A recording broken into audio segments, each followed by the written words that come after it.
रावण, ये नाम सुनते ही ज्यादातर लोगों के मन में एक क्रूर अहंकारी राजा, असुर, खलनायक का चेहरा सामने आता है, जिसने माता सीता का हरण किया, जिसने भगवान राम से युद्ध किया, जिसने अपने ही भाई विभीषण को अपमानित करके लंका से बाहर निकाल दिया था।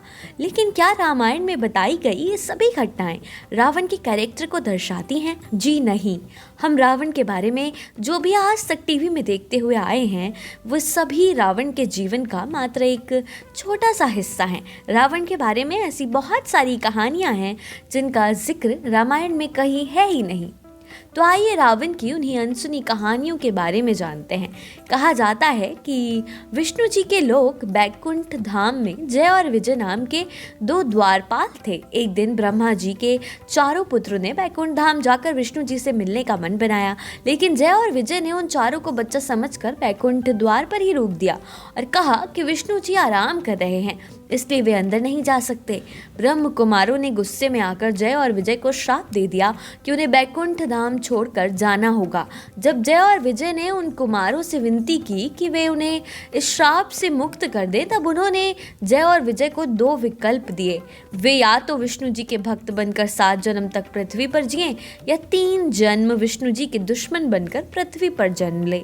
जय और विजय ने दूसरा विकल्प चुना, इसलिए पहले जन्म में वे हिरण्यकश्यप हुए, तो दूसरे जन्म में रावण और कुंभकर्ण के रूप में जन्मे और श्री राम ने उनका उद्धार किया, तथा तीसरे जन्म में वे शिशुपाल और दंतवक्त्र बने जब श्री कृष्ण ने उनका उद्धार किया। रावण ब्राह्मण था या राक्षस? रावण जन्म से ही आधा राक्षस और आधा ब्राह्मण था। रावण ऋषि विश्वा के पुत्र थे, जो कि एक ब्राह्मण थे। उनकी पत्नी कैकसी राक्षस कुल की थी, इसलिए रावण की माँ से उन्हें राक्षस की प्रवृत्ति और शक्ति मिली और पिता से ब्राह्मणों का ज्ञान और बुद्धि। रावण ब्रह्मा जी का परपोता था। ऋषि विश्वा पुलस्त्य ऋषि के पुत्र थे, जो ब्रह्मा जी के 10 मनुष्य पुत्र में से एक थे।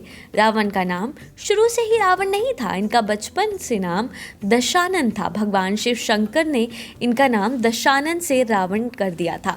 दरअसल इसके पीछे एक कहानी है। जब कुबेर को युद्ध में हारने के बाद रावण पुष्पक विमान लेकर अपनी लंका की तरफ जा रहा था, तो रावण का विमान कैलाश पर्वत के सामने जाकर रुक जाता है। इसके बाद अहंकारी रावण ने उस सुंदर पर्वत को लंका ले जाने की कोशिश की। वहीं नंदी जी ने उसे ऐसा करने से रोक दिया, लेकिन रावण ने नंदी की एक नहीं मानी और उसका अपमान करते हुए कैलाश पर्वत को उठाकर ले जाने लगा। वहीं जब रावण ने पर्वत को हल्का सा खिसकाया, तो भगवान शिव अपने पैर का अंगूठा पर्वत के ऊपर रख दिया, जिसके चलते पर्वत के नीचे रावण की एक उंगली पर्वत के नीचे दब जाती है। कहते हैं कि दर्द के कारण दशानन इतनी जोर से दहाड़ा कि तीनों लोकों में हाहाकार मच गया। तब रावण ने अपनी नसें निकाल ली और शिव जी को प्रसन्न करने के लिए मंत्र पढ़ने लगा, जिसके बाद शिव तांडव स्तोत्र कहा जाने लगा। इसके बाद उनके चित्कार सुनकर शिव जी उनसे प्रसन्न हुए और उन्हें मुक्त किया और उनका नाम दशानन से रावण रख दिया गया। रावण के 10 सिर थे, इसके पीछे क्या सच्चाई है? क्या सच में रावण के 10 सिर थे भी या नहीं?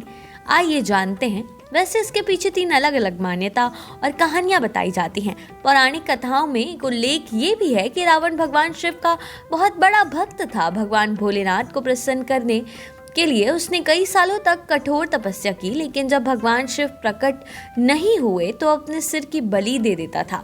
लेकिन उसका नया सिर वहां उग आता था। जब उसका अंतिम सिर बचा तो उसके कटने से पहले ही शिव प्रसन्न हुए। रावण ने अमरता का वरदान मांगा, लेकिन शिव ने उन्हें वरदान न देते हुए अमृत दिया, जिसे रावण ने अपनी नाभि में छिपा लिया था। दूसरी कहानी ये भी है कि उनकी माँ ने उन्हें 9 मणियों से बनी एक माला दी थी, जिसमें देखने पर रावण के सिर की छाया दिखती थी, जिससे एक भ्रम उत्पन्न होता था और ऐसा लगता था कि रावण के 10 सर हैं। ऐसे ही रावण को मायावी नहीं कहा जाता।